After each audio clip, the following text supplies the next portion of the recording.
Welcome to the episode 5 of the Anti-Human Devlog. On the last major episode, I talked about making the sprites and animations for the player. It's been a while since I made a video. That's because I've been working on the most boring parts of the game. I've been optimizing and polishing the game, which is important, but not fun to actually talk about. But then I realized that I could talk about basically anything and get a couple hundred views. So here's something I thought some people would find interesting. The innards of the game. The guts. How the game works, but explained in a way that anyone who isn't an absolute dork would understand.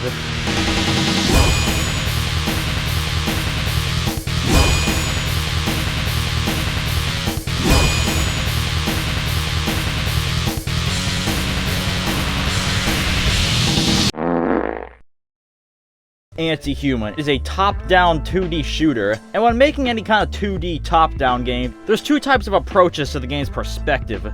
One is what I like to call top-front perspective, where the camera is above the player but still shows the front of the characters and the world, almost like an isometric game, examples being like the 2D Zelda games like Link to the Past. And the other is what I like to call perfect overhead, where the camera is right above the player and most of what you see of the character is their smooth, bald head, with a good example being Hotline Miami.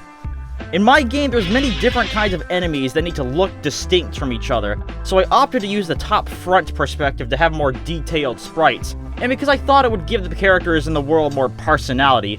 The characters stood tall and the collision was at the players' and enemies' feet. So when you go up to a wall like this, you stand right in front of it with your feet touching the ground. Perfect! Except, there was one problem.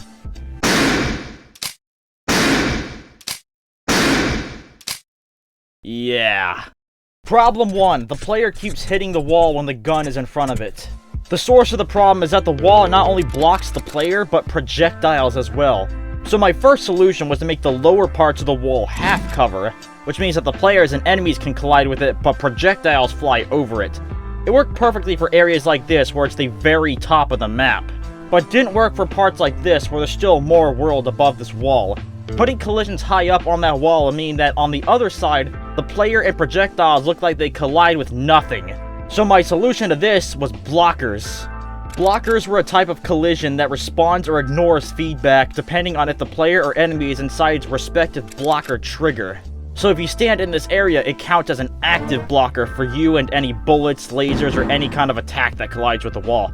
But for anything outside, it counts as an inactive blocker, so attacks and line-of-sight checks will ignore it. It worked great! If you stand inside this room, bullets will hit this part of the wall, allowing you to shoot sideways without interruption and not allowing you to shoot outside. But if you come out here, the bullets hit down here and there's no collision that gets in the way. But then a new problem arose. Because the projectiles interact with blockers based on the player's position, 1, there was an exploit where you can shoot at a wall and then step out of the blocker trigger to make the blocker inactive and basically shoot through the wall.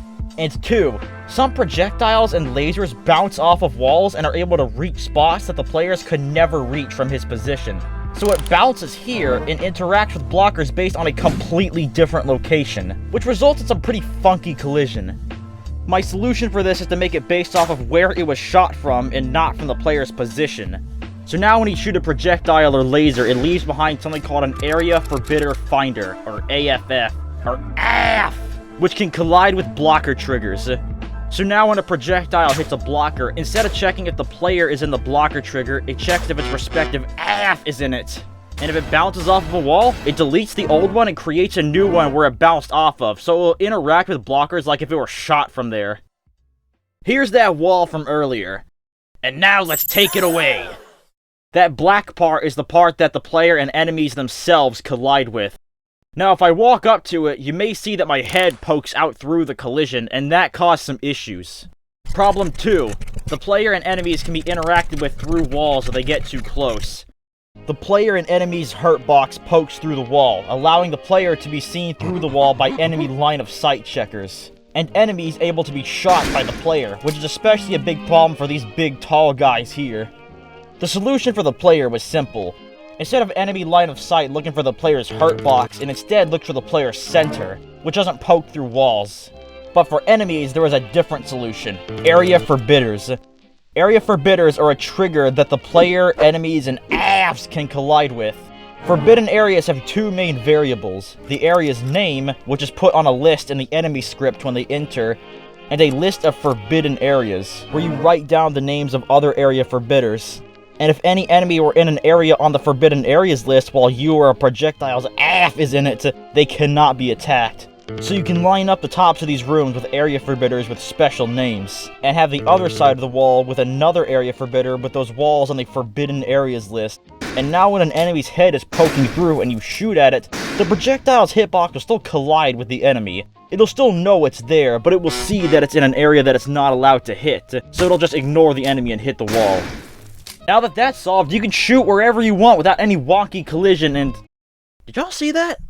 Rewind!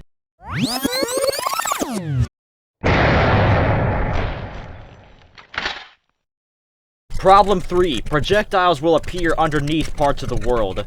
So how does this even happen?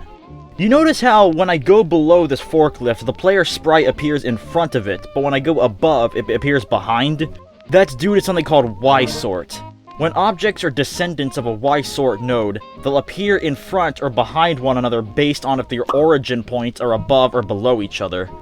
The origin points for this forklift and the player are at the very bottoms of their sprites, but the origin port for the bullet is right on it. And when you shoot through the shelf like this, it's above the shelf's origin point and therefore will appear behind it. So what's the solution? The thing about Y-sort is that it only works for direct descendants and not grand descendants? Grandchildren? So we use that to our advantage. When a projectile or laser is created, it now creates a projectile holder at the same Y-axis as the gun's muzzle, but the same X-axis as the player's origin point, and adds the actual projectile as a child of the projectile holder, making the projectile function the exact same, but the origin point has been effectively lowered to the player's feet level and will now appear in front of the shelf, as it should. Lasers work the exact same way, but there's an issue when shooting up or down. The origin point will be up here, and this object will be down here, so it'll appear underneath the object, and vice versa for shooting up. It'll appear above everything, which is a problem for these overhead doorways. Problem 4. Lasers appearing above or below everything when shooting up or down. How lasers work in this game is that when you shoot a laser, you don't actually spawn the laser, but you spawn a raycaster that I call a laser pointer. A raycaster is basically a line of sight that reports collision with the first point it collides with in a certain direction.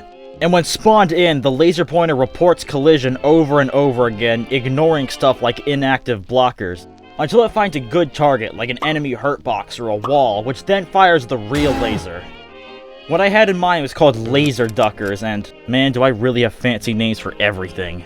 But when the laser collider hits a laser ducker, it'll continue the laser from the collision point by creating a new laser. But the new laser's holder will be at the laser ducker's origin point. So the point is to envelop the object that you want the laser to go over or under with a laser ducker with its origin point at the top or bottom of the object. And if you shoot a laser at it, it will now appear above or below it. Now, when I was designing the world, I wanted the center to be this fountain, which I thought would be more interesting if it was in the ground like this, with stairs and guardrails around it. And besides that, there were also areas like this ledge, where it was high off of the ground, and even for a roof for this bar that you can get on top of. Basically, I planned the game to be pseudo 3D, with all these different elevations and even floor levels. To get different elevations, everywhere on the map that's not on ground level has something called a Z-trigger. The Z-triggers all have a value of how high the area is. By default, if you're not on a Z-trigger, your level is 0, which is at ground level. This fountain that goes under the ground goes below that, so it goes into the negatives, and these stairs gradually build up height to this ledge, which is high off of the ground level. And every player and enemy has a Z position value, which is set by the Z-trigger they are in. Every projectile now has a height value. When fired, the projectile's height is set to 26, which is how high the player's shoulder socket is, plus the player or enemy's Z position. Players and enemies also have a height value, but unlike projectiles, it's not how high they are, but how tall they are. Which now that I think of it, is a bit confusing, but it's just me working on the game, and I know the difference, so whatever. Anyways, when a projectile or laser's hitbox collides with an enemy's or player's hurtbox, it checks to see if its height is between the target's Z position, so its feet level, and the Z position plus the target height, which should be the top of its head. If it's above that, it'll just ignore it and keep going to simulate you shooting over its head when you're high above it. Explosions have a similar system, but the height is where the theoretical center of the explosion sphere is located. And when hitting an enemy or a player, it checks if its Z position and height and all that mumbo-jumbo from earlier is in a range from the explosion's height plus half of the explosion radius, so the top of it, and the explosion's height minus half of the explosion radius, which is supposed to be the bottom, making it more like a sphere rather than a circle, even though there's no such thing as spheres in 2D. As you heard earlier, there's also going to be different floors, and a rooftop for this bar that you can walk on, which is hard to do in a 2D game. So as complicated as some of the stuff in this video already was, it's about to get a whole lot worse. The solution was to make the bar roof area somewhere in this void outside of the map, and have teleporters at the entrances and exits to take you back and forth.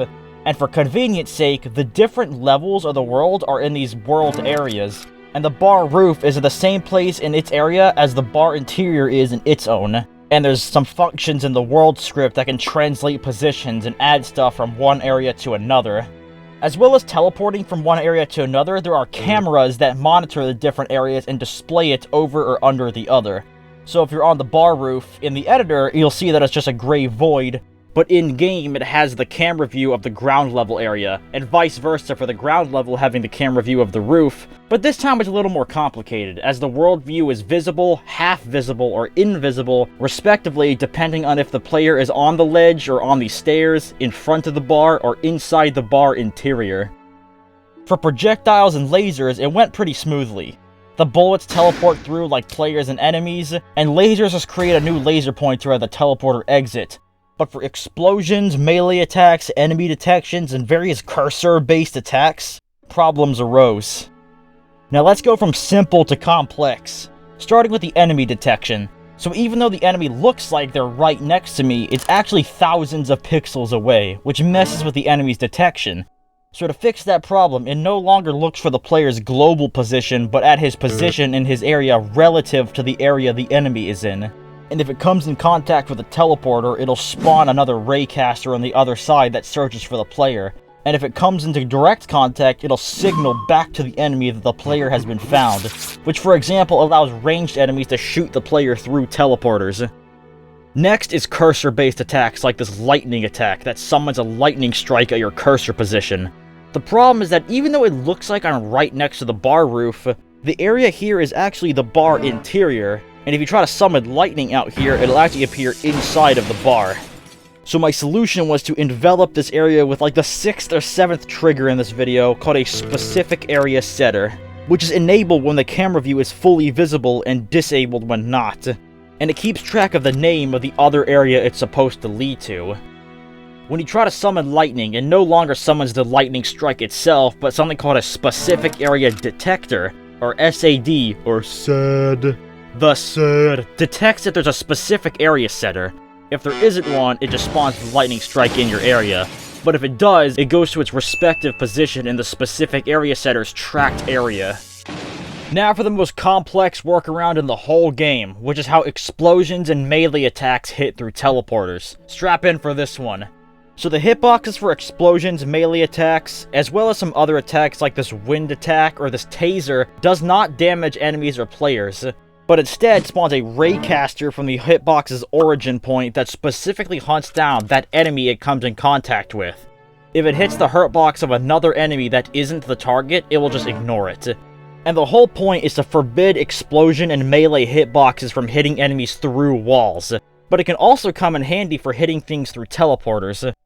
So when you do a melee attack or if an explosion goes off, it will add something called an alternate area detector, or AAD, or AD. Y'all getting sick of these names?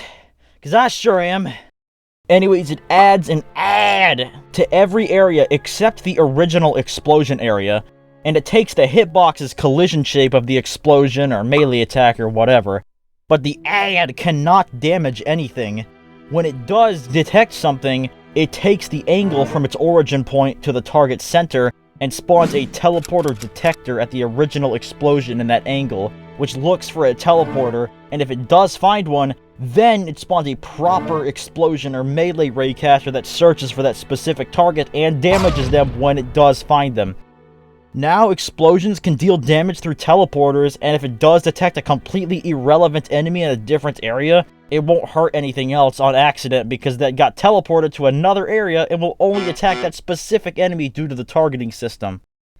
Now that's it for all of that.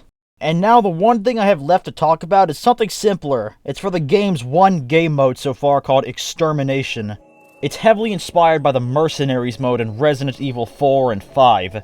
In those games, you have a time limit where you rack up combos and try to get as much points as possible while trying not to die, as well as trying to extend your time as long as possible by finding time bonuses.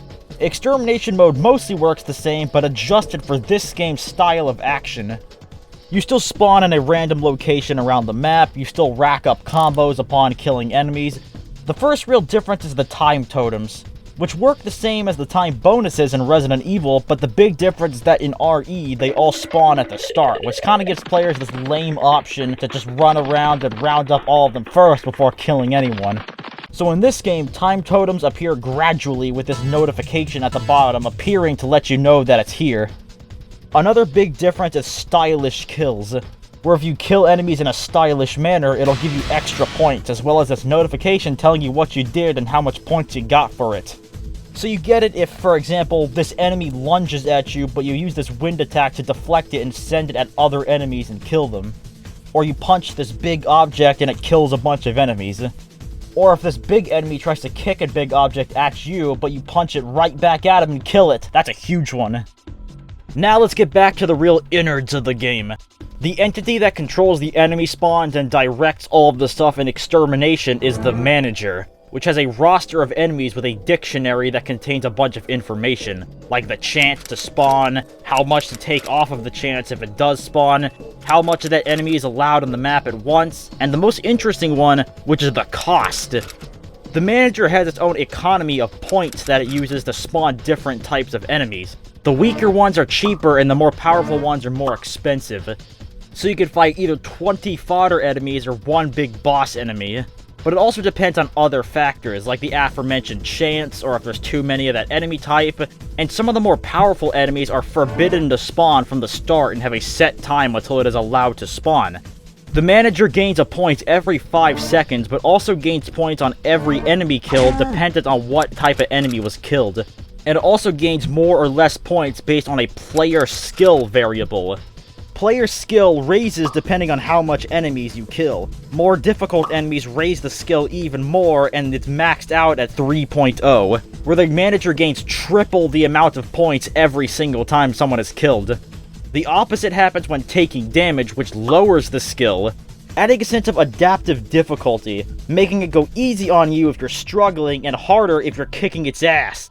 But it also raises and lowers the stakes, as having less enemy gives you less points and have more room to lose your combo, and having more enemies and more powerful enemies makes it riskier but more rewarding if you do pull through. In the very beginning of an Extermination round, it starts off with 20 points and has a really short enemy spawn time, and spawns enemies close to the player to get the action started instantly. 10 seconds later, it slows down a bit, and 20 more seconds after that, it goes to normal spawn speed and won't spawn in any spawn point too close to the player. Not only does the Manager control enemy spawns, but it also controls item spawns. Every item except for one has 3 sizes: small, medium, and large. The ammo packs have fixed locations, and they all spawn as small packs, and they gradually upgrade to larger and larger packs if left alone. But the items upgrade and respawn slower if you're in a short walking distance, and I do specifically mean walking distance and not just distance, because each item has a pathfinding algorithm that calculates how far the player has to walk to reach it. So if I'm on this ledge and the item is at the bottom, that is a short walking distance because I can just drop down off the ledge. But if it's the other way around, I have to go all the way around here just to reach it, which makes it respawn and upgrade faster. The only oddballs are the backpack item, which gives full ammo for all of your weapons and has a fixed 2-minute spawn time, and the health items, which starts out as a full medkit and changes position every time it is used. But there's actually another item I haven't talked about yet, because it literally isn't in the game yet. So another item in Resident Evil Mercenaries mode I haven't mentioned is the combo bonus, where you get more points for every kill for a short duration. But my idea of the combo bonus in this game is much crazier. At the end of the Extermination round, if you gained enough points and you broke every time totem, you unlock the Jester box, which gives you an insane point multiplier, but curses the map with some kind of modifier that makes it harder. Like meteors falling from the sky, or every gun bouncing you around when you shoot it, or an invincible ghost of a boss enemy pursuing you. And after the Jester box times ends, that's it. The whole round is over no matter how much time you had left before you activated it. And you should have an insane score if you survive. Like I said, the Jester box has not been added yet, so drop some suggestions for modifiers you have down below. But nothing lame like inverted controls or mirrored vision or anything like that. I need something cool, something interesting, and hopefully not annoying. And that is that. If you watched all of that, if you made it all the way through the video, what is wrong with you?